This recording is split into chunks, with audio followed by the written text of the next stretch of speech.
Hi there, everyone. I'm AJ Smith for SmartAsset. We are joined right now by JD Roth, known for starting the blog Get Rich Slowly. And you started that blog back in 2006. That's right. And what made you want to get started in personal finance blogging? Well, I didn't originally set out to be a personal finance blogger. Originally, I had a personal blog where I wrote about cats and computers and comic books and all the things that mattered to me. But I was also deep in debt at the time, and at my personal blog, I had written a little bit about the struggle I was going through to get out of debt.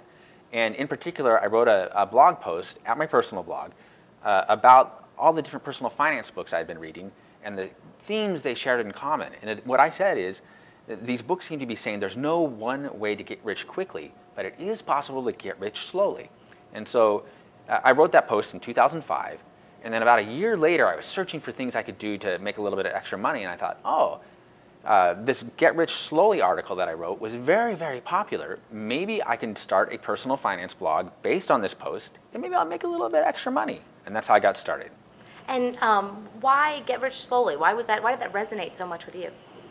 Well, I've been struggling with debt for a long, long time, AJ. And I've been trying to look for ways to get out of debt. And most of the ways I was looking to get out of debt were kind of get-rich-quick type things. And I remember I sent off once, I paid like $60 for this little pamphlet that came in the mail to tell me how to get rich reading books. And it was really lame. But I was always looking for quick methods like that. But reading these personal finance books, they really seem to be saying, no, if you stop trying to take shortcuts and actually do smart things, you can get rich, or get out of debt in my case. And it just takes a little bit of time. And so that made me think, oh, I can do this. Gradually, I started applying the principles. I got out of debt. I built wealth. And along the way, I built this website and shared my journey with other people. Started off to help you. You ended up helping a lot of other people. I know. It was like a win-win situation. I like it. And where did it take you that you didn't expect when you first started that? Well, it took me in a lot of different directions, to be honest. I mean, for one, here I am at FinCon talking to people about my journey and sharing with other bloggers how to create successful blogs. I never expected that. I got out of debt, but I didn't just get out of debt, but I built a business around helping other people achieve their financial goals. And so I wrote a book. I wrote 2 books. And so it's been fantastic. I've done a lot of things that I never would have expected, all because I tried to find something that I wasn't doing very well. I tried to improve it for myself and then share what I was doing with other people along the way. And you ended up selling your blog. Yes, that's correct. And you've moved on to some other things. You mentioned your books and speaking at conferences. What else are you up to these days?